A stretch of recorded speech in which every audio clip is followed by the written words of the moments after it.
What is the truth about best before and use by dates? So especially when there are people out there shouting about eating food long past its use by date, and some supermarkets have removed their best before dates from the packaging altogether. So has it all become meaningless? So are you religious about following these? Perhaps this isn't news to you. Just quickly, the difference between expiration dates and best before dates. So use by dates are usually for safety. Best before dates just suggest to you when a product will taste fresher. So best before date is a guideline, sometimes has not enough bearing on when that food will actually deteriorate. I'm sure we all experience this. So on the upside, this sometimes means something lasts for days, weeks, months, beyond expected. The opposite can be true. You buy something and it's a real pain, isn't it, when it's obvious that it's degrading and the best before hasn't even gone by yet. Anyway, so this can get confusing though with processed food. Manufacturers will tell us very different things about how well preserved very similar foods are. So different products within the same category will often have different recommendations, so that you sort of lose your rule of thumb. So you can't just assume how long something's meant to be good for. So for instance, one brand ketchup might say eat within 8 weeks once it's opened, and another brand will say eat within 6 weeks. They're both ketchup and they probably got very similar ingredients. So you kind of wonder, what's the process there that one of them's supposedly going to expire sooner according to their testing. Now I subscribe to the school of thought with best before dates that if it looks and smells and tastes fine, go for it. You might be able to tell that my parents are the immediate post-war generation. We survived that way long before supermarkets existed, right? That's what the history books tell us. I don't really like to promote the idea of eating foods past the use by date though. You'll see why in just a bit. So I know someone who, if they open something with a use by date 3 weeks from now that recommends eating it within 2 days, say, once it's opened, that person will still go by the use by date on the front. So they would open, say, sliced meat and let sliced meat sit in the fridge for weeks and weeks, even though it says on the back, once you've opened it, regardless of the use by date, you're supposed to eat it within a couple of days. So the life of a product with a use by date really depends on when you open it. Also, it's not the same as just looking at the use by. Now, a lot of us will buy a lot of packaged food because maybe we're concerned about fresh fruit or vegetables going off before we can eat them all, because that's a waste, right? So if you throw something away because it rotted in the bottom drawer of the fridge, it's also a waste if it looks fine, but we're sort of hedging because something's dated a week ago and we're a bit paranoid perhaps about bacteria. I reckon also not knowing how to preserve what we might make at home also stops a lot of us cooking from scratch completely, even if that's cheaper, or it stops us from batch cooking, which could be very efficient. So if we could have a whole week's worth of meals in the fridge and the freezer ready to go, then you've got all that prep out the way in one cook up. So that's when buying stuff in jars or ready meals or ready-made sides, anything processed we can whack in the microwave or the oven or straight onto the plate, it just takes away that headache, doesn't it, of like, I've cooked this, can I freeze it? What's the best way to store it? How many days can I keep this pasta or this rice or whatever it is in the fridge? It's generally more expensive though to buy food prepared for us. Some of us will have a bit of a limited choice. We need that convenience. I've made the mistake before of forgetting that if you're disabled, you might need more convenience in the kitchen than your neighbour. I think it's unfair that you'd pay more for that reason. I'm interested in hearing some solutions. I try not to be prescriptive and tell people what they should and shouldn't do. You do what you like, but I just want everyone to have information so that you can do what's right for your situation, especially wherever there might be a choice. What is the final implication of the shall I say that again? I'm going to leave that in because just because. What's the financial implication of two things?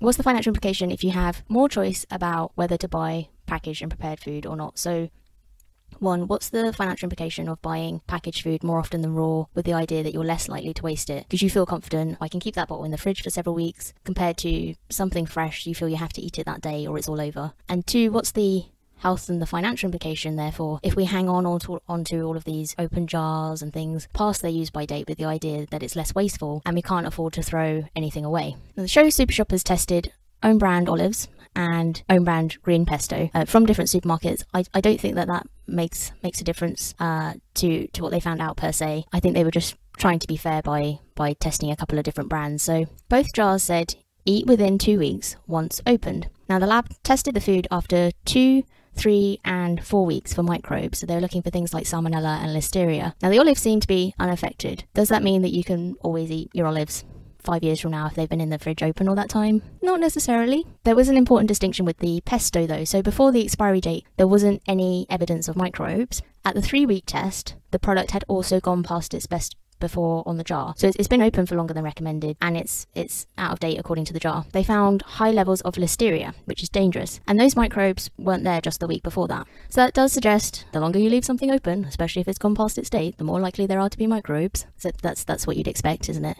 We didn't need Sherlock for that one. Yet the olives were fine. Does that mean you always know when to risk it or not? You could be playing a lottery. If you tend to buy a lot of different items, open them, use them very sporadically so that they're knocking about the fridge for weeks and weeks with this idea of, oh, well, it's fine. It's like this is the more economical way to buy. It's better than buying, fruit and veg that might go off within the week. But actually, there's a lottery being played there. So there's a few things we can do to avoid throwing away food for this reason and save ourselves some money, therefore. One would be to try and avoid shopping when we already have stuff in the kitchen, even if it's got a long date on it. So I've done this. We've got tins in the cupboard, but because they're dated next year, I'm like, nah, that can wait. I fancy something else. 1 year later, the tins are still there. And you might think, yeah, that's really obvious.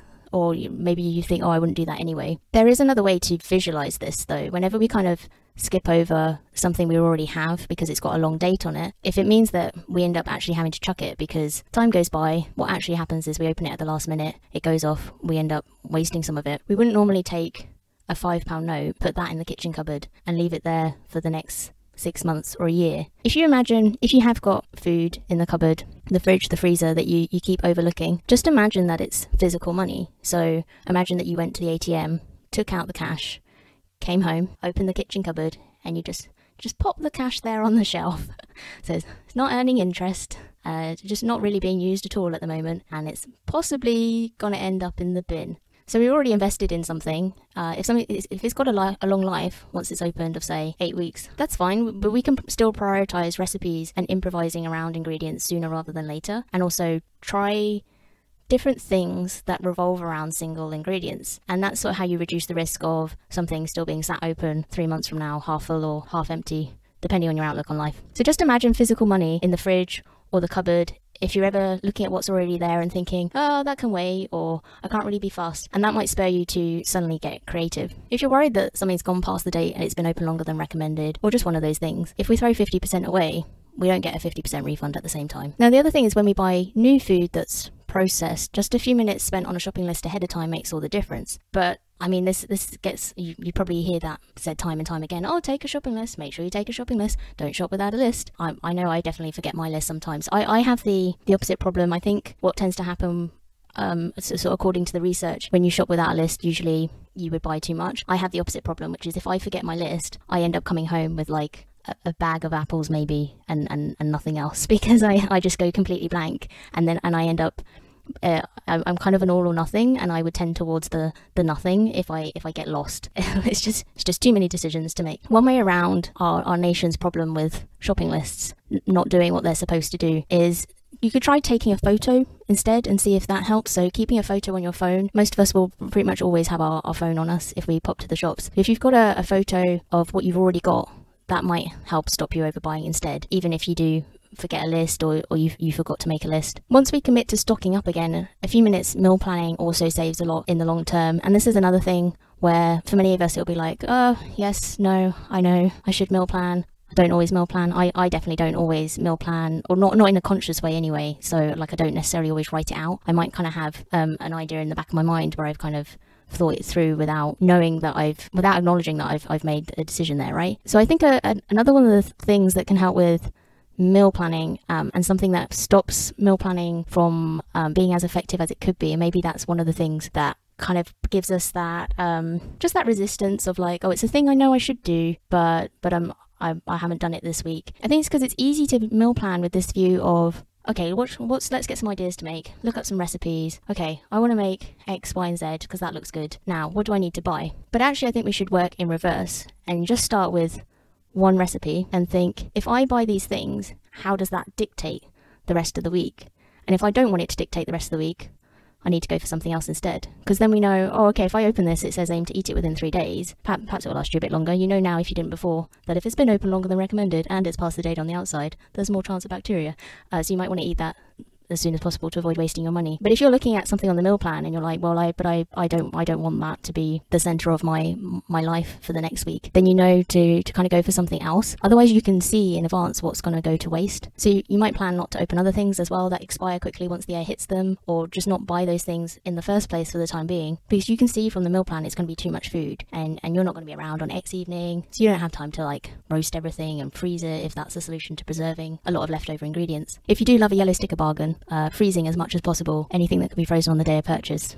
You know, sometimes that's a way around all of these problems. Now, I routinely say that every goal is a financial goal, and this to me is just another example of how it's hard to extricate money from your health. So if you're holding on to stuff past the use by date to save money, that could be counterproductive, obviously, if it makes you ill. It's also counterproductive financially to pay a premium for something processed with the idea that this is preserved, so it's convenient. If it just means we open it, forget about it, put it in our sandwich in a month's time, forget about it again for another month, and then throw it away because we have some sense of self-preservation. If we're doing that instead of paying less for something raw, like fresh fruit or veg, with the idea of, oh, well, that's a waste of money because I'm going to have to use that by the end of the week. It's a false economy though, isn't it? So there's two things to aim for if you really want to save money on this front. So one is to try and eat more unprocessed foods than foods that need a date from a laboratory in the first place, if possible, because the latter, it seems like a security blanket, but it actually kind of like leads us into wasting food potentially. And the second thing is increasing our confidence in the kitchen, if that's the issue, so that we know how to use what we buy sooner rather than later, how to preserve it for the sake of not getting food poisoning, but also for the sake of our wallet. So I'll link to some blog posts in the show notes relating to this, because there's a lot on the blog about